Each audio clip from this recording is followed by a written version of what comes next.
بسم اللہ الرحمن الرحیم وبہ نستعین انہ خیر ناصر و معین وصلی اللہ علی محمد و آلہ الطاہرین اللهم صل على محمد وآل محمد وعجل فرجهم۔ اور پروردگار عالم کے لطف و کرم سے ہماری بحث المنطق میں باب اول کے بیان میں ہے، مباحث الفاظ کے بارے میں۔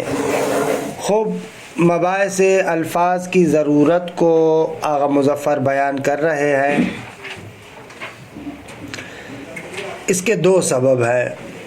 پہلا سبب، منطقی جب اپنے علاوہ کسی اور کو مد نظر رکھتا ہے، غیر کو مد نظر رکھتے ہوئے ایک سبب کو بیان کیا۔ وہ سبب یہ ہے کیونکہ افادہ اور استفادہ غالباً الفاظ کے ذریعے سے ہوتا ہے، لہٰذا الفاظ کے احوالات عمومی کے بارے میں گفتگو کرنا ضروری ہے، کیونکہ الفاظ کے جو احوالات عمومی ہیں ان کو جاننے سے آپ کو پتہ چل جائے گا کہ لفظ یہاں پر کیسے استعمال ہوا ہے، مجھے کیسے استعمال کرنا چاہیے، یہاں پر لفظ سے کیا مقصد ہے، یہ ہمیں پتہ چلتا ہے۔ دوسرا سبب، آغا مظفر نے فرمایا کہ بذات خود جو منطقی ہے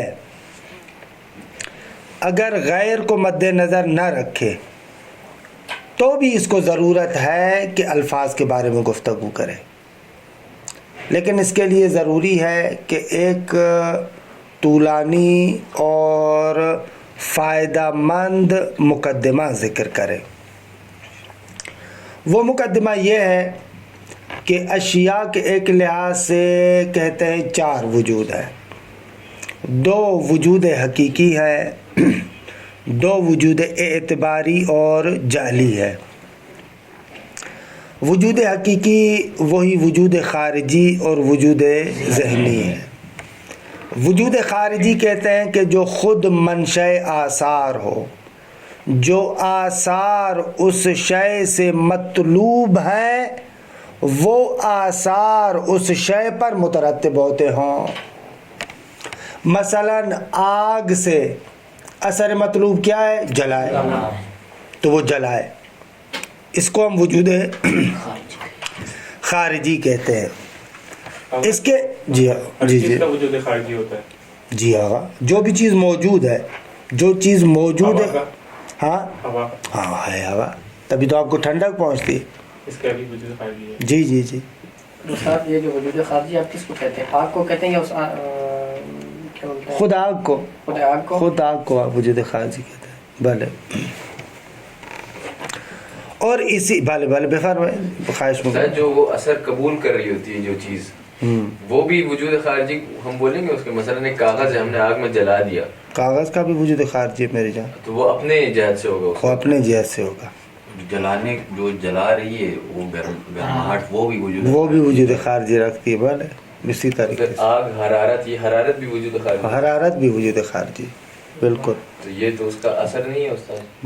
مشکل نہ دار، اثر بھی وجود خارجی ہے، اثر بھی وجود خارجی ہے۔ اتفاق سے اب جب آئندہ آپ آئیں گے فلسفے میں پہنچیں گے، اصلاً موجود ہوتا ہی خارجی ہے، یہ انشاءاللہ فلسفے میں پڑھیں گے۔ موجودیت اور خارجیت مساوی ہیں، مساوق ہیں، کہ یہاں پر آپ کے ذہن کو مشوش نہیں کرنا چاہتا، وگرنہ ایک لحاظ سے دیکھا جائے خود وجود ذہنی بھی خارجی ہے، ایک لحاظ سے، ہاں، ایک لحاظ سے وجود ذہنی ہے، ایک لحاظ سے وجود خارجی ہے۔ اس اعتبار سے کہ میں خارج میں موجود ہوں، میرا ذہن خارج میں موجود ہے، میرے ذہن کے اوصاف بھی خارج میں موجود ہیں، انشاءاللہ آپ فلسفے میں پڑھیں گے۔ اس اعتبار سے وجود ذہنی بھی خارج ہے، لیکن وجود ذہنی کب کہتے ہیں؟ اس کو وجود ذہنی کہتے ہیں جب اس کو اس شے خارجی سے نسبت سنجی کرتے ہیں۔ آگ جو خارج میں جلا رہی ہے، اس آگ کو میں اس آگ کے ساتھ نسبت سنجی کروں جو میری ذہن میں موجود ہے، اس نسبت سنجی کی وجہ سے ہم وجود ذہنی کہتے ہیں، وگرنہ خود میرے ذہن کی صفت ہے، اس اعتبار سے وجود خارجی ہے۔ اصلاً وجود ذہنی آپ پڑھیں گے فلسفے میں انشاءاللہ، یہ وجود قیاسی ہوتا ہے، نسبت کی وجہ سے ہوتا ہے۔ ایک شے کو آپ خارج کے ساتھ نسبت دیں گے تو وجود ذہنی ہے۔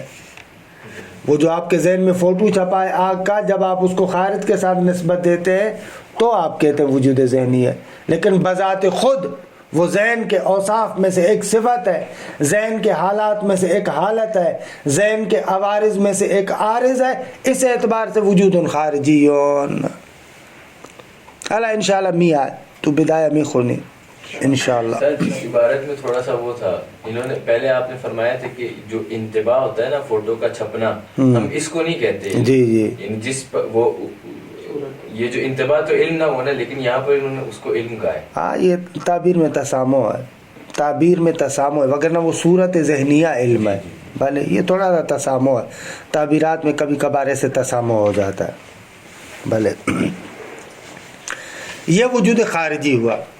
اس کے مقابلے میں وجود ذہنی، وجود ذہنی وہی جیسے کہ عرض کیا کہ ہمارا علم اصولی، جو اشیاء کی صورت آپ کے ذہن میں آتی ہے اس کو ہم کہتے ہیں وجود ذہنی۔ خوب یہ دونوں وجود حقیقی ہے۔ وجود حقیقی ہے یعنی جعل جاہل کے ساتھ مربوط نہیں ہے۔ رات ہم سے ایک تھوڑا سا اشتباہ ہو گیا تھا، اس کی وجہ سے پکڑے گئے۔ کسی جگہ پر جشن پڑھنا تھا، مغربین کے بعد ماشاءاللہ ہم بھی حمام کی طرف چلے گئے، جشن پر جانا تھا، اور ادھر سے جیسے ہی نکلا تو موٹر سائیکل پر بیٹھ کر کسی جگہ پر گیا، تو اس کے بعد یہ حالت ہو گئی، گلا پکڑ گیا۔ اور پھر ادھر تقریر کرنی تھی ماشاءاللہ پاکستانی، تو پھر اور سونے پہ سہاگا ہو گیا کہ ابھی بولا ہی نہیں جا رہا۔ نہ نہ نہ ہاں ہاں، وہ صلاحیت اگر آ جائے تو خوب یہ وجود ذہنی ہو گیا، اور یہ دونوں وجود حقیقی ہے۔ وجود حقیقی ہے یعنی ان کا تعلق جعل جاہل کے ساتھ نہیں ہے، اعتبار معتبر کے ساتھ نہیں ہے، یعنی قرارداد نہیں ہے کہ بیٹھ کر ایک بندے نے جعل کر لیا جس کی کوئی حقیقت نہ ہو، نہ ایسے نہیں ہے، ان کی حقیقت ہے، واقعاً ان کی حقیقت ہے، چاہے جاہل ہو یا نہ ہو، چاہے معتبر ہو یا نہ ہو، ان کی حقیقت ہے اپنی جگہ پر۔ تیسرا وجود وجود لفظی ہے کہ اس کے بارے میں ہماری گفتگو ہو رہی تھی کل۔ وجود لفظی کی ضرورت کو بیان کرنے کے لیے آغا مظفر نے ایک خوبصورت مقدمہ ذکر کیا۔ وہ مقدمہ یہ ہے کہ آغا انسان مدنی بالطبع ہے، ایک ایسا موجود ہے جو معاشرے کے بغیر نہیں رہ سکتا۔ انسان کو معاشرہ چاہیے، طبیعتاً ایسے درست اجتماع کے بغیر انسان نہیں رہ سکتا۔ اگرچہ کوئی ایک بندہ اپنی اس طبیعت کے برخلاف کسی جنگل میں جا کر بیٹھ جائے، وہ ایک شاذ و نادر کیس ہوگا، لیکن عمومی طریقے سے جو انسان کی طبیعت ہے اجتماع پسند ہے، اجتماع کے بغیر نہیں ہو سکتا۔ مدنیون بالطبع ہے، مدنی اسی مدینہ شہر کو کہتے ہیں نا، آبادی کو کہتے ہیں نا، اسی سے لیا ہوا ہے مدنیون بالطبع، طبیعتاً شہریت پسند ہے۔ جی ہاں، آپ نے کہا تھا کہ منطق میں کوئی استثنا نہیں پایا جاتا، اگر ایک بھی استثنا ہو گیا یعنی اصل میں نہیں ہے ایسا، تو اس میں کیوں استثنا لے کر آ رہے ہیں؟ یہ منطقی اصول نہیں ہے، یہ اسی لیے ہم نے کہا کہ یہ جامع شناسی کا اصول ہے، منطق کا نہیں ہے، کوئی عقلی قانون نہیں ہے، یہ کوئی عقلی قانون نہیں ہے۔ اسی جو اس میں جامع شناسی کے اندر عمرانیات کے اندر بیان ہوا ہے اس کو یہاں پر بیان کر رہے ہیں، مگر نہ یہ منطقی اصول نہیں ہے۔ یہ جو ہم نے کہا تھا کہ جو وجود خارجی ہے حقیقی، تو اس میں جائل کی ضرورت نہیں ہے، تو ہم انسان بہت پیچھے رہ گئے نہ، وہ سوال تھا، لیکن ابھی اگر تو خدا اگر جو ہے نا وہ ہاتھ ہٹا لے تو پھر ہمارا وجود نہیں رہے گا، تو یہاں جائل وہ خالق ہے، خالق علیحدہ بات ہے. خالق ایک شے کو خلق کرتا ہے، وہ علیحدہ چیز ہے. جائل بعین معنی کہ یعنی ایک قراردادی چیز ہے عالم اعتبار کے اندر. اب یہ کائنات کوئی عالم اعتبار کے اندر تو نہیں ہے، لیکن وہ جو قانون بنایا جاتا ہے وہ فقط ایک اعتبار کے اندر ہے. درست ہے؟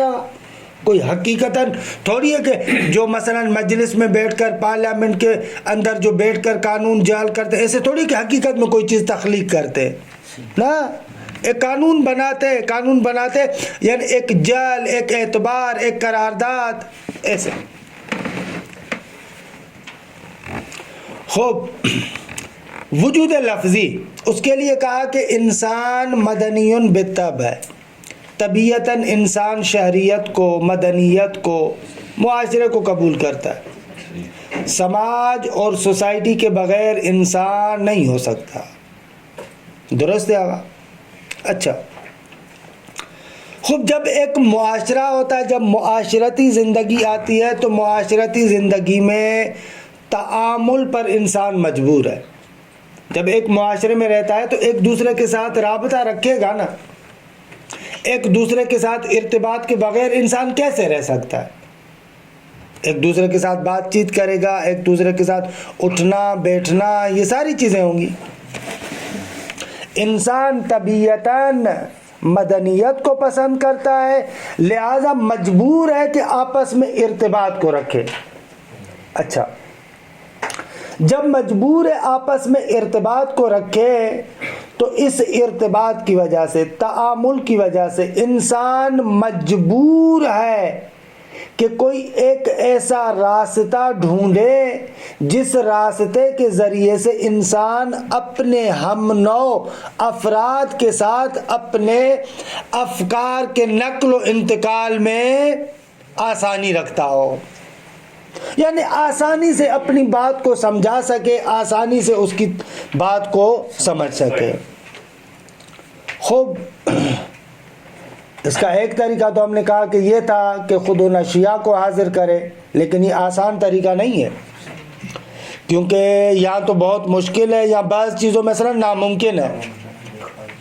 لہذا اب یہاں پر انسان مجبور ہوا. درست ہے کہ کوئی ایک ایسا طریقہ ڈھونڈے کہ ان معانی، مفاہیم، مقاصد کو سامنے والے کے سامنے حاضر کر سکے. خوب، اس کا ایک طریقہ جو پروردگار عالم نے انسان کے اندر فطرتاً یہ چیز رکھی تھی وہ یہ تھا کہ ان معانی کے لیے الفاظ کو جعل کرے. درست ہے آقا؟ معانی کے لیے الفاظ کو جعل کرے، یعنی اس معنی کو لفظ کے ذریعے سے حاضر کرے. اچھا، یہ جملہ قابل توجہ ہے. لفظ اور معنی کا ارتباط بڑا مزیدار رابطہ ہے. پہلے بھی میں نے عرض کیا تھا کہ ارتباط دو چیزوں کا دو طریقوں سے ہوتا ہے. ایک ارتباط کو کہتے عالی، اور دوسرا ارتباط احسنتم استقلالی. ارتباط عالی کا مقصد یہ ہوتا ہے کہ آپ ایک شے کو اعلیٰ اور وسیلہ قرار دیں دوسری چیز کی طرف منتقل ہونے کے لیے. درست ہے؟ ارتباط استقلالی کا مقصد یہ ہوتا ہے کہ آپ بذات خود اس شے کو مد نظر رکھتے ہیں، یا دوسرے لفظوں میں ما بہی ینظر اور ما فیہ ینظر. ارتباط عالی ما بہی ینظر ہے، ما بہی ینظر، اور ارتباط استقلالی ما فیہ ینظر ہے. کہ اس کی ہم نے مثال بھی آپ کو پہلے دی تھی، احسنتم بارک اللہ، آئینے کے اندر جو آپ کی تصویر ہوتی ہے. اگر ایک مرتبہ آپ بازار سے آئینہ خریدنے جاتے ہیں کہ ماشاءاللہ سید سجاد نے تازی شادی کی ہے تو گھر میں آئینہ چاہیے. خوب آئینہ اتنا بڑا ہو چھوٹا ہو کیا سائز ہو, درست ہے آقا, ایک مرتبہ یہ ہے. تو یہاں پر آپ کی آئینے پر نگاہ ہے, معافی ہے ینظر, آپ خود اس کو دیکھتے ہیں. اور دوسری مرتبہ نہ گھر کے اندر آپ آ رہے ہیں مدرسے کے لیے, ماشاءاللہ آئینے کے اندر دیکھتے ہیں, بالوں کو کنگھی کرتے ہیں اور پھر واپس آتے ہیں. خوب یہاں پر آپ آئینے کو دیکھتے ہیں, اپنے آپ کو دیکھتے ہیں, اپنے آپ کو دیکھتے ہیں. معافی ینظر. تو لفظ اور معنی کا ارتباط بھی ایسے ہے. لفظ کو آپ معنی کے لیے اعلیٰ قرار دیتے, وسیلہ قرار دیتے. لہذا جتنے بھی ہم الفاظ آپ کے سامنے کہہ رہے ہیں, آپ الفاظ کی طرف متوجہ نہیں ہو رہے, الفاظ کے پیچھے چھپے ہوئے معانی کی طرف منتقل ہو رہے ہیں. اس کو بعض بزرگان کہتے ہیں کہ لفظ معنی کے اندر فانی ہو جاتا ہے. کیا ہو جاتا ہے؟ فانی ہو جاتا ہے. واقعاً آپ لفظ نہیں دیکھتے, جیسے ہی ہم لفظ کہتے آپ معنی دیکھتے. لیکن حقیقت میں جو آپ کے سامنے میں پیش کر رہا ہوں وہ لفظ ہے. مثلا جیسے میں لفظ جبل کہتا ہوں, پہاڑ کہتا ہوں, خوب لفظ جیم با لام آپ کے سامنے ہے, لیکن آپ جیم با لام کی طرف متوجہ نہیں ہوتے, اسی جبل کی طرف متوجہ ہوتے ہیں. حقیقت میں لفظ ہے, لیکن وہ لفظ معنی کے اندر اتنا فانی ہو چکا ہے کہ جیسے ہی میں یہ لفظ کہتا ہوں آپ کے ذہن میں وہ معنی کا نقشہ آ جاتا ہے.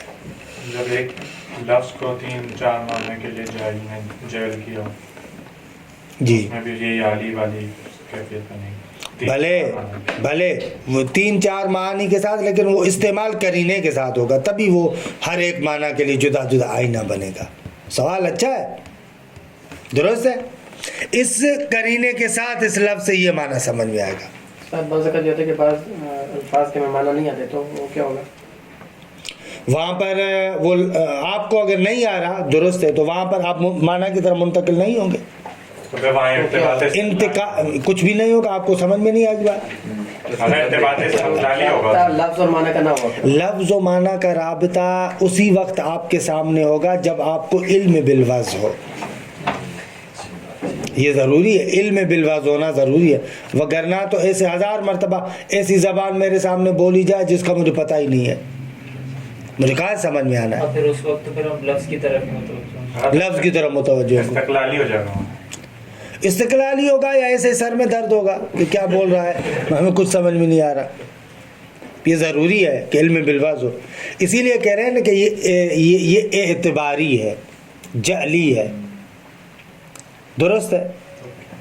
یہ جو عرفاء اور اہل معرفت کہتے ہیں نا, انسان ایک مرحلے پر پہنچ کر خدا کی ذات میں فانی ہو جاتا ہے.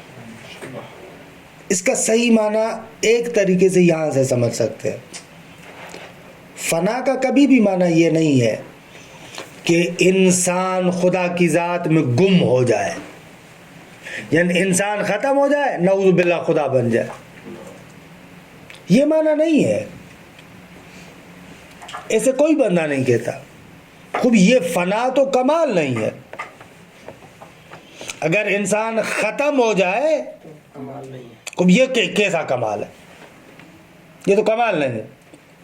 حالانکہ عرفاء کہتے ہیں کہ فنا ایک کمال کا درجہ ہے نا, فنا ایک کمال کا درجہ ہے باقاعدہ. اس کا مقصد یہ نہیں ہے کہ وہ فانی حقیقتاً معدوم ہو جاتا ہے, ختم ہو جاتا ہے. اگر اس کو کسی حد تک سمجھنا چاہتے ہیں تو یہ لفظ اور معنی کا رشتہ سمجھیں. حقیقت میں وہ لفظ ہے, لیکن لفظ دکھ نہیں رہا, آپ صرف معنی کو ہی دیکھ رہے ہیں. تو انسان خدا کی ذات میں فنا ہو جائے, یعنی انسان اپنی تمام خواہشات کو, اپنی تمام مرضیوں کو, ان سب کو ختم کر دیتا ہے. اصلاً اس کا قلب, اس کا دل وہ ہے کہ جس کے اندر اس کا اپنا ارادہ ظاہر ہونا چاہیے. اپنا ارادہ ظاہر نہیں ہوتا, خدا کی مشیت ظاہر ہوتی ہے.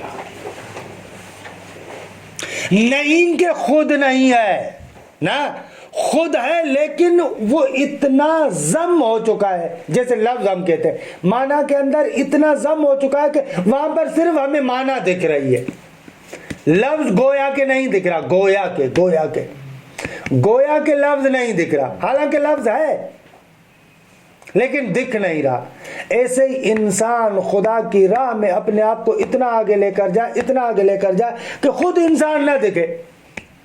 خوب آنکھیں بھی ہو تو عین اللہ, کان بھی ہو تو اذن اللہ, زبان بھی ہو تو مثلا لسان اللہ, چہرہ بھی ہو تو ید اللہ, ارادہ بھی ہو تو مشیت اللہ. ایسے واقعا یہ فنا کا یہ درجہ. تو لفظ جی رات کی تقریر نہ, رات کی تقریر کچھ اور تھی. یہ لفظ اور معنی کے اندر یہ جو فنا کا سلسلہ ہے بہت اچھا ہے کہ اس کو بہانہ بنا رہا تھا کہ یہ ایک خوبصورت مفہوم ہے کہ اس کی طرف متوجہ کروں آپ کو. صحیح ہوگا, یہ فنا ایسے انسان اسی طریقے سے. اور ایک خوبصورت جملہ یاد آ رہا ہے مجھے. یہ لوگ اعتراض کرتے ہیں نا, بلکہ پہلے بھی میں نے آپ کو بتایا تھا کہ امیر المومنین کے بارے میں کہ جب آپ حالت نماز میں ہوتے تھے اگر پاؤں میں تیر لگ جائے تو بعض لوگ اعتراض کرتے ہیں کیسے ہو سکتا ہے بابا, ایک انسان کو اگر ہلکی سی سوئی بھی لگائے تو انسان بلک اٹھتا ہے, تو اتنا تیر اگر نکال دیا جائے تو متوجہ نہ ہو, یہ کیسے ہو سکتا ہے. آغا بہجت رحمۃ اللہ علیہ کا ایک جملہ ہے, بہت خوبصورت جملہ ہے, خدا ان کے درجات بلند متعالی فرمائے. وہ فرماتے ہیں کہ یہ اعتراض کرنے والا بہت ہلکے ذہن کا بندہ ہے. انسان واقعاً اگر کسی چیز کے اندر فانی ہو جائے پھر کچھ پتہ نہیں چلتا. خوب یہ تو عشق حقیقی ہے, قرآن نے عشق مجازی کی بھی مثال دی ہے. جب حضرت یوسف ان زنان مصر کے سامنے آئے تو انہوں نے اپنے ہاتھوں کو کاٹ لیا, متوجہ تک نہیں ہوئی. بابا یہ جو حضرت یوسف کا جمال اور حسن ہے خدا کے جمال اور حسن کے مقابلے میں کچھ بھی نہیں ہے. اس ہلکے سے جمال کو جو دیکھے اور اس کی طرف متوجہ ہو تو اپنے ہاتھوں کو کاٹ لے اور متوجہ نہیں ہوتا, وہ بندہ جو جمال خدا کے اندر غرق ہو, خوب اس کے بارے میں کیا ہے کہ اگر واقعاً پاؤں سے تیر نکال دیا جائے یا اس کو کاٹ کر ذرہ ذرہ کر دیا جائے متوجہ ہی نہیں ہوگا. ہو سکتا ہے بالکل ایسے. آپ کی بات سے ایک سوال آتا ہے, وہ یہ کہ جس طرح سے تیر نکال لیا پتہ نہیں چلا جب انگوٹھی یعنی زکوٰۃ مانگنے والا. بھلے دیکھیں یہ ہاں یہ ہم چلے آج ولادت کا دن بھی ہے, تھوڑا سا بیان ہی کر دیتا ہوں, مشکل نظر. ہم سمجھتے ہیں کہ کمال فقط فنا ہے, حالانکہ اہل معرفت کہتے ہیں کہ یہ کمال جو 4 سفر ہے نا روحانی, ان 4 اسفار میں سے سفروں میں سے پہلے سفر کی انتہا کا نام فنا ہے. اس کے بعد ابھی 3 اور سفر ہے, دوسرا سفر, تیسرا سفر, چوتھا سفر. یا اہل معرفت کہتے ہیں فنا اور بقاء بعد الفنا, یہ اس سے بھی اوپر والا مرحلہ ہے.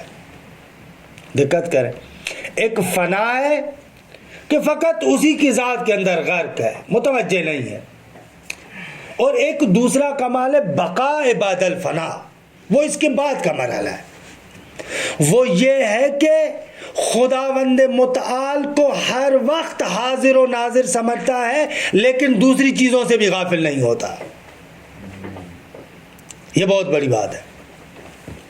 ہم لوگ کہتے ہیں کہ عرفاء یہ کہتے ہیں کہ آخری کمال فنا ہے نا, فنا کے بعد پھر پلٹ کر آنا اس عالم کی طرف اور پورے عالم کی دستگیری کرنا, یہ بہت بڑا کمال ہے. یہ بقاء بعد الفنا. تو یہ جو بعد والا مرحلہ ہے نا کہ متوجہ ہوئے, یہ امیر المومنین کا فنا کے بعد والے مراحل کو ذکر کر رہا ہے. در عین حال کہ ہر وقت خدا کے ساتھ ہے لیکن خدا کی تجلیات سے, خدا کی مخلوقات سے بھی غافل نہیں ہے. یہ وہ مرحلہ ہے کہ جہاں پر لا یشغلہ شأن عن شأن کا مظہر بنتا ہے انسان. کوئی ایک شان دوسرے شان کی نسبت سے مانے نہیں ہوتی. اگر ادھر متوجہ ہوں تو ادھر سے غفلت نہیں کرتا. یہ بہت بڑی بات ہے. یہ وہ مرحلہ ہے کہ ما رأیت شیئا الا ورأیت اللہ قبلہ و بعدہ و معہ، کہ کسی چیز کو نہیں دیکھتا، اس سے پہلے خدا کو دیکھتا ہوں، اس کے بعد خدا کو دیکھتا ہوں، اس کے ساتھ خدا کو دیکھتا ہوں. اب یہ بہت بڑا درجہ ہے. یہ کسی دن بتاؤں گا، تفصیل سے بتاؤں گا. ابھی اس کو سفر من الخلق الی الحق، پھر سفر من الحق الی الحق، پھر سفر من الحق بالحق الی الخلق. یہ نارمل بندہ بھی ادھر تک پہنچ سکتا ہے آغا؟ بھلے آغا، بھلے اپنے درجے کے اعتبار سے پہنچ سکتے ہیں. راستہ کھلا ہے، راستہ بند نہیں کیا خدا نے. والذین جاہدوا فینا لنہدینہم سبلنا ان الذین قالوا ربنا اللہ ثم استقاموا تتنزل علیہم الملائکہ. یہ فقط ان کے لیے نہیں، آج بھی ایسے ہی ہے. واقعاً حقیقی معنی میں لا الہ الا اللہ کہے اور اس پر استقامت کرے. تتنزل علیہم الملائکہ. تتنزل آپ جانتے ہیں فعل مضارع ہے کہ آج بھی اس پر ملائکہ نازل ہوتے ہیں. ملائکہ صرف نبی پر نازل نہیں ہوتے، بندے پر بھی نازل ہو سکتے ہیں، عام انسان پر. البتہ اس کا معنی یہ نہیں ہے کہ وہ نبی ہو گیا، نہ، اپنے سعہ وجودی کے اعتبار سے، سعہ وجودی کے اعتبار سے راستہ یہ کھلا ہوا ہے. راستہ خدا نے بند نہیں کیا. بلکہ بہت ساری جگہوں پر کہتے ہیں اولم ینظروا الی ملکوت السماوات. بھئی کیوں نہیں دیکھتے ہو آسمانوں کے ملکوت کی جانب؟ کیوں نہیں دیکھتے؟ دیکھنا چاہیے تمہیں. ملکوت یعنی وہی غیبی چہرہ کہ حضرت ابراہیم کے لیے بھی ہے نا، نوری ابراہیم ملکوت السماوات والارض ولیکون من الموقنین، کہ ابراہیم کو ہم نے آسمانوں اور زمین کا ملکوت باطنی چہرے کو کہتے ہیں. ہر موجود کے دو چہرے، ایک ظاہری ایک باطنی. ظاہری جو آپ اور ہم دیکھ رہے ہیں اس طریقے سے، باطنی جو اس کا خدا کی جانب متوجہ چہرہ ہے. لِكُلٍّ وِجْهَةٌ هُوَ مُوَلِّيهَا، ہر ایک کا ایک چہرہ ہے کہ جس چہرے کے اعتبار سے وہ خدا کے ساتھ مربوط ہے، وہ باطنی چہرہ. بھلے خوب لفظ اور معنی کا ارتباط یہ فنا والا ارتباط ہے. دیکھیں تھوڑا سا عبارت کو پڑھیں، یہاں تک پہنچے تھے. وَلِأَجْلِ أَن تَثْبُتَ فِي ذِهْنِكَ أَيُّهَا الطَّالِبُ، اے طالب، اے طلب کرنے والے، کیونکہ یہ بات آپ کے ذہن میں ثابت ہو جائے، پکے اور پختہ طریقے سے بیٹھ جائے.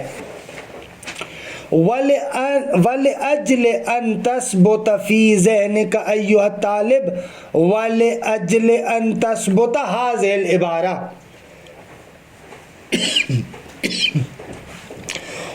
درست ہے، کیونکہ یہ عبارت اور یہ جملہ آپ کے ذہن میں ثابت ہو جائے. اکررھا لک، میں اس کا تکرار کرتا ہوں آپ کے لیے.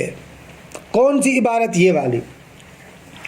لیحضر المعانی بالالفاظ، تا ان کے معانی کو حاضر کرے الفاظ کے ذریعے سے، بدلا من احضارها بنفسها، اس کے بدلے میں کہ بذات خود ان معانی کو حاضر کرے. معانی کو بذات خود حاضر کرنے کے بدلے میں کیا کرتا ہے؟ معانی کو الفاظ کے ذریعے سے حاضر کرتا ہے. جملے کی گہرائی کو سمجھے، لفظ کے ذریعے سے گویا کہ خود معنی کو حاضر کر رہا ہے. واقعاً یہ لفظ اس معنی کا وجود ہے، منتہا وجود لفظی. بہت پیارا جملہ ہے، بہت پیارا جملہ ہے. لفظ خود معنی کا وجود ہے، خود معنی ہے، لیکن مقام الفاظ میں ہے. درست ہے. خود کیوں ائمہ اطہار کے نام کو چھونے سے پہلے ضروری ہے کہ وضو کریں؟ گویا کہ خود ان کا وجود ہے لیکن مقام لفظ میں ہے.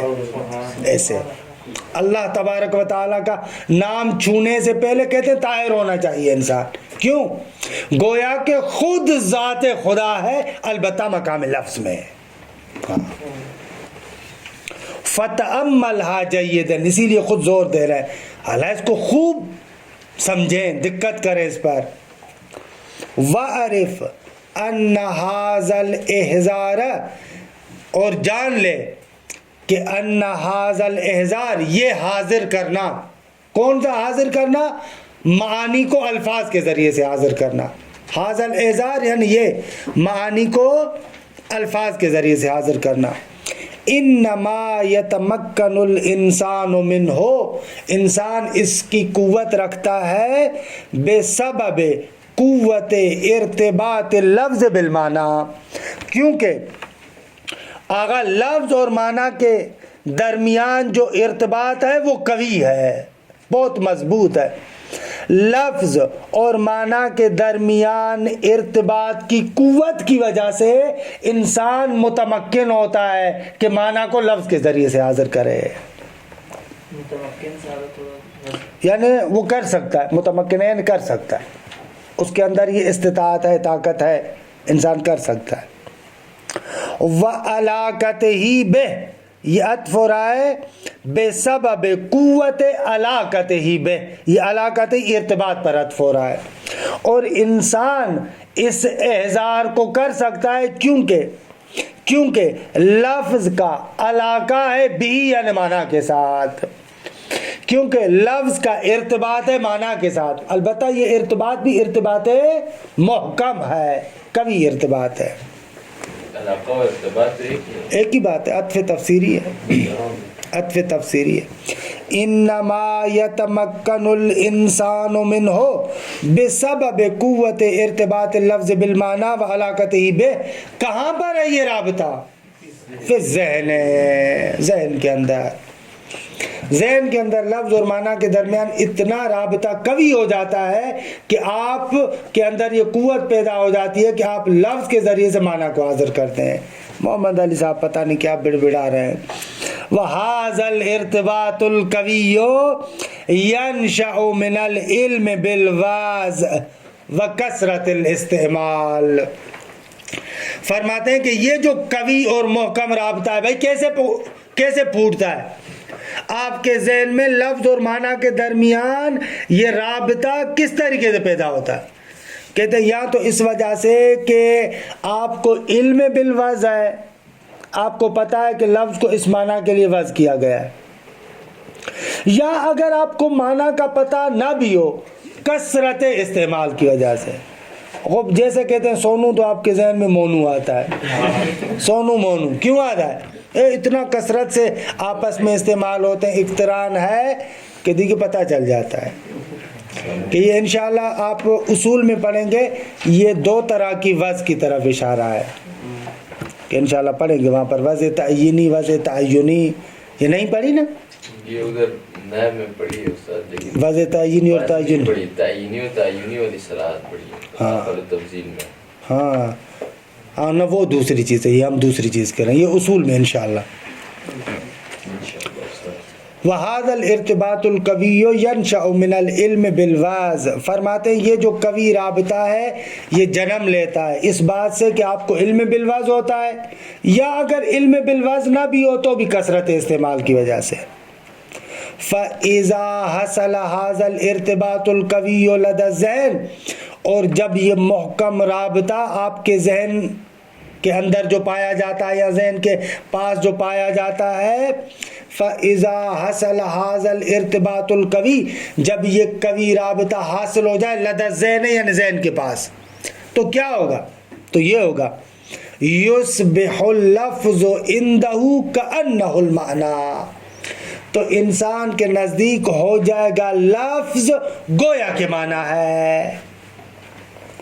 والمعنی کأنہ اللفظ، اور معنی گویا کے لفظ ہے.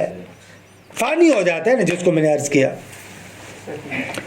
اے یصبحان عندہ کشیء واحد، لفظ اور معنی اس کے نزدیک دونوں گویا کے ایک ہی چیز بن جاتے ہیں.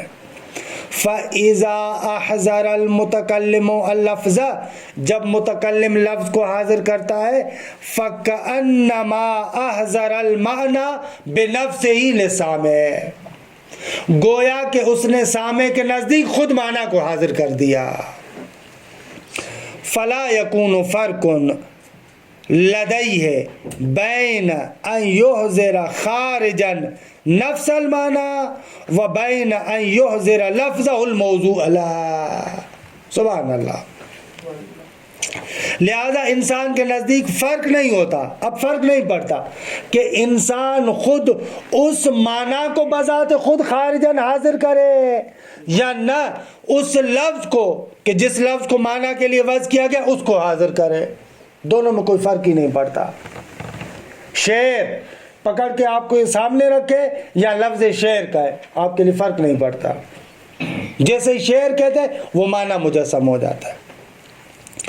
فَإِنَّ السَّامِعَ فِي كِلَا الْحَالَيْنِ، کیونکہ سامع دونوں حالتوں میں، يَنْتَقِلُ ذِهْنُهُ إِلَى الْمَعْنَى، اس کا ذہن منتقل ہو جاتا ہے معنی کی طرف، چاہے معنی کو خود پکڑ کے لائے یا لفظ کو لے کر آئے، دونوں صورتوں میں ذہن معنی کی طرف جاتا ہے.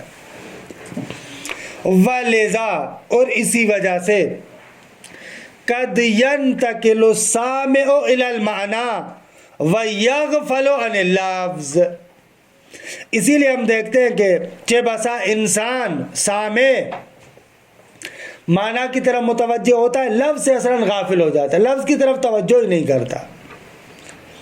وَيَغْفَلُ عَنِ اللَّفْظِ وَخَوَاصِهِ، لفظ اور اس کی خاصیتوں سے کیا ہے؟ غافل ہو جاتا ہے، معنی کی طرف متوجہ ہوتا ہے. كَأَنَّهُ لَمْ يَسْمَعْهُ، گویا کہ اس نے لفظ کو سنا ہی نہیں، معنی میں اتنا غرق ہو جاتا ہے. مَا أَنَّهُ، لیکن بیدار رہیے گا، لم ينتقل الیہ الا بتوسط سماع اللفظ، ساتھ اس کے کہ انہو لم ينتقل الیہ، وہ انسان یا سامع منتقل نہیں ہوا الیہ اس معنی کی طرف مگر لفظ کو سننے کے ذریعے سے. معنی کی طرف منتقل ہوا ہے لفظ کے سننے کے ذریعے سے، لیکن انسان لفظ کی طرف متوجہ ہی نہیں ہوتا، معنی کی طرف متوجہ ہوتا ہے. یہ رابطہ ایسا ہے، لفظ اور معنی کا فنا کا رابطہ ہے. وَزُبْدَةُ الْمَاخَذَ، آغا اپنے خوض کا خلاصہ بیان کرے، جو غور کیا ہم نے، درست ہے، زبدہ یعنی خلاصہ، لیکن اصل لغوی معنی ہے اگر کوئی دیہاتی بندہ ہوتا تو اس کو اچھا سمجھ میں آتا. مثلا جیسے لسی بناتے ہیں نا، وہ کیا ہے، رات کو دودھ رکھتے، ہمارے گھروں میں تو ایسے ہوتا تھا، اب آپ نے شاید نہیں دیکھا ہو، جن کے گھروں میں مویشی وغیرہ ہوتے ہیں نا، وہ گھر میں جو دودھ بناتے ہیں سنتی، وہ ایسے کرتے تھے، رات کو دودھ کو رکھ دیتے تھے اور اس کے اندر تھوڑا سا ہلکا سا دودھ کا حصہ دودھ تھوڑا سا ڈال دیتے تھے. خود صبح کو کیا کرتے، پھر ایک کیا کہتے ہیں اس کا، ہاں مندانی، بھلے اس کے اندر ڈال کر اس کو خوب دھوتے تھے، اس طریقے سے یوں یوں کرنا، ایسے چلاتے تھے تو کیا نکلتا تھا، اس دودھ کے اوپر ایک مکھن نکل کر آتا تھا، مکھن اس کا ایک اسارہ بن کر نکل کر آتا، خلاصہ. وہ جو اسارہ نکلتا تھا نا، اس کو عربی زبان میں کہتے زبدہ. وہ اس پورے دودھ سے جو آپ نکال کر مکھن کی شکل میں لاتے ہیں نا، یہ زبدہ ہے. تو کہہ رہے ہیں ہم نے یہ جو دودھ بنایا ہے اس کا مکھن یہ ہوا. لسی بنائی ہے، ہاں لسی بنائی ہے، آپ کے دماغ کو دہی کیا ہے. زبدۃ الماخذ، ٹھیک ہے آقا، ہمارے غور و فکر کرنے کا زبدہ اور خلاصہ یہ ہے، ان هذا الارتباط يجعل اللفظ والمعنى كشيء واحد، فرماتے ہیں یہ رابطہ لفظ اور معنی کو مانند شیء واحد قرار دیتا ہے، گویا کہ ایک شے قرار دیتا ہے. فَإِذَا وُجِدَ اللَّفْظُ فَكَأَنَّمَا وُجِدَ الْمَعْنَى، یعنی جب لفظ ہمارے سامنے موجود ہوتا ہے گویا کہ معنی ہمارے سامنے آ جاتی ہے. فَلِذَا نَقُولُ، اسی وجہ سے ہم کہتے ہیں، وجود اللفظ وجود المعنی، لفظ کا وجود معنی کا وجود ہے، البتہ ولکنہ وجود لفظی للمعنی، معنی کا وجود ہے لیکن معنی کا لفظی وجود ہے. ای ان الموجود حقیقتاً هو اللفظ، یعنی حقیقت میں تو لفظ موجود ہے، لا غیرو، اس کے علاوہ اور کچھ نہیں ہے. وَيُنْسَبُ وُجُودُهُ إِلَى الْمَعْنَى مَجَازًا، اور معنی کی طرف اس کی نسبت دی جاتی ہے مجازاً. اب مجازاً کہتے ہیں جب لفظ شعر لکھتے ہیں یا لفظ شعر کہتے ہیں، حقیقت میں لفظ شعر ہے لیکن کیونکہ لفظ اور معنی کے اندر اتنا گہرا ارتباط ہے گویا کے معنی موجود ہے. درست ہے، حقیقتاً لفظ ہے لیکن مجازاً معنی کی طرف بھی کہتے ہیں گویا کہ یہ معنی کا وجود ہے. یہ اگر اس ارتباط کو سمجھ جائے نا، معارف کے بہت سارے مسئلے حل ہوتے ہیں. جو منطق منظومہ ہے وہ تو کیونکہ فلسفی اور عرفانی منطق ہے نا، وہ ایسے موارد میں خوب تھوڑا سا جیسے موقع ملتا ہے بھاگ جاتے ہیں اپنے وادی کی طرح. مرحوم حاجی سبزواری نے اسی بحث کے اندر بہت سارے نکات بیان کیے، البتہ وہی فلسفی عرفانی کی بحث کی طرف اشارہ کیا میں نے. وَيُنْسَبُ وُجُودُهُ إِلَى الْمَعْنَى مَجَازًا، بلے اس کے وجود کی نسبت دی جاتی ہے معنی کی طرف مجازاً، بسبب هذا الارتباط، اس رابطے کی وجہ سے کہ الناشئ من الوضع، وہ رابطہ جو نشأت پاتا ہے، پیدا ہوتا ہے، جنم لیتا ہے وضع سے. یہ رابطہ وضع کی وجہ سے وجود میں آیا ہے کیونکہ واضح نے لفظ کو معنی کے لیے مخصوص کیا ہے. آقا محمد علی کے والد بزرگوار نے یا جس عزیز نے بھی اس مولود مبارک پر یہ نام رکھا ہے تو اب جب بھی محمد علی کہتے ہیں آقا ذہن میں آتے ہیں نا. وشاہد علی هذا الارتباط والاتحاد، شاہد کیا ہے کہ واقعا اتنا قوی رابطہ ہے. فرماتے اس ارتباط اور اتحاد، ارتباط یعنی رابطہ، اتحاد یعنی گویا کہ لفظ معنی بن چکا ہے، معنی لفظ بن چکی ہے. درست ہے، اتحاد یعنی دونوں ایک ہو گئے، من تو شدم و تو من شدی، ایسے لفظ اور معنی کا رابطہ ایسے بن گیا ہے. وشاہد علی هذا الارتباط والاتحاد، شاہد یہ ہے کہ معنی کا حسن و قب لفظ کی طرف منتقل ہوتا ہے، لفظ کا حسن و قب معنی کی طرف منتقل ہوتا ہے. یہ اتحاد اور ارتباط کی دلیل ہے. اگر معنی گندی ہو نا، یعنی خراب ہو، تو لفظ کی طرف اس کا قب منتقل ہوتا ہے نا. مثلا ہمارے معاشرے کے اندر اگر کسی کو عمر کہیں نا، بہت زیادہ ناراض ہوتا ہے. کیوں؟ اس لیے کہ اس معنی کو اچھا نہیں سمجھتا، لہذا لفظ عین میم را سے بھی اس کو متنفر ہوتا ہے. وشاہد علی هذا الارتباط والاتحاد انتقال القب والحسن من المعنی الى اللفظ، کہتے ہیں اس ارتباط اور اتحاد پر شاہد یہ ہے کہ معنی کا حسن و قب لفظ کی طرف منتقل ہوتا ہے. خوب علی کا نام کہیں تو دل میں ٹھنڈک پیدا ہو جاتی ہے، خوب کیونکہ معنی کا جو حسن ہے وہ لفظ کی طرف بھی منتقل ہوا ہے. وبالعکس لفظ کا حسن و قب بھی معنی کی طرف منتقل ہوتا ہے. فَإِنَّ اسم المحبوب من اعظم الالفاظ، کہتے محبوب کا نام عالم الفاظ میں سب سے زیادہ گوارا ہوتا ہے. عذب پانی کی صفت ہے، وہ پڑھتے ہیں نا آپ لوگ، شیعتی ان شربتم ماء عذبن، عذبن، عذب کہتے ہیں گوارا، نمکی اور ملح والے پانی کے مقابلے میں. ایک کھارا پانی ہوتا ہے اور ایک کھارے پانی کے مقابلے میں گوارا ہوتا ہے. گوارا آرام سے انسان کی حلق سے اتر جاتا ہے، اعلیٰ میٹھا کہیں بھلے میٹھا، لیکن اسے کھارے پانی کے مقابلے میں. تو یہاں پر کہہ رہے کہ محبوب کا نام من اعظم الالفاظ، الفاظ میں سب سے زیادہ میٹھا ہوتا ہے. اب کہتے ہیں کہ مجنون بیٹھا تھا، وہ بار بار لیلا لکھتا مٹا دیتا، لیلا لکھتا مٹا دیتا، لیلا لکھتا مٹا دیتا. کسی نے کہا کہ بھئی یہ کیا کر رہے ہو، لیلا لکھتے ہو پھر مٹا دیتے ہو. کہا کہ اس معنی کے ساتھ اتنی محبت ہے، اتنی محبت ہے، اتنی محبت ہے کہ اب اس لفظ لیلا کے ساتھ بھی عشق بازی کر رہا ہوں. اب یہ آپ کے جتنے اعمال شبیہ ہے، یہ تعزیے زری، اب یہ مزاج محبت کا تقاضا ہے نا کہ جب محبوب اتنا زیادہ قوی ہو تو پھر ان کے آثار سے بھی محبت کرتا ہے. اقبلو کہتے ہیں کہ جس گلی سے لیلا گزر جاتی تھی اس گلی کے در و دیوار کو بوسے دیتا تھا، کبھی یہاں چومتا، کبھی یہاں چومتا. ہو سکتا ہے یہاں پر ہاتھ رکھا ہو سکتا ہے یہاں پر ہاتھ رکھا ہو سکتا ہے یہاں پر قدم رکھا ہو. تو ایسے یہ واقعا محبت کا مزاج ایسے ہوتا ہے. لہذا وہ جو ہلکی سی نسبت بھی پیدا ہو جاتی ہے نا محبوب کی طرف، وہ چیز عزیز ہو جاتی ہے. اصلاً یہ فطرت انسانی ہے. جو اس فطرت انسانی سے دور بھاگتا ہے وہ منسلخ ہے، بدبخت ہے، اس کو فطرت انسانی کا پتہ نہیں ہے. یہ کوئی شرک ورک نہیں ہے، یہ مزاج محبت ایسے ہے. فإن بس 2 سطریں بے بخشید. فإن اسم المحبوب من اعظم الالفاظ عند المحب، محب کے نزدیک سب سے زیادہ میٹھا اور گوارا ترین نام محبوب کا نام ہوتا ہے.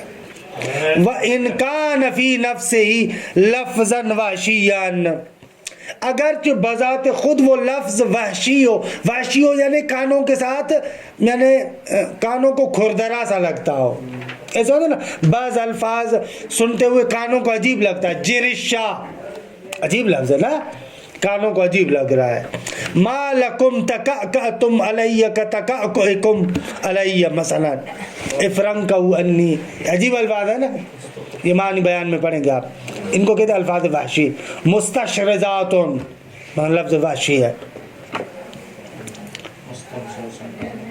ہاں مثلا مستنصر حسین تارڑ مثلا. وَإِنْ كَانَ فِي نَفْسِهِ لَفْظًا وَحْشِيًّا يَنْفِرُ مِنْهُ السَّمْعُ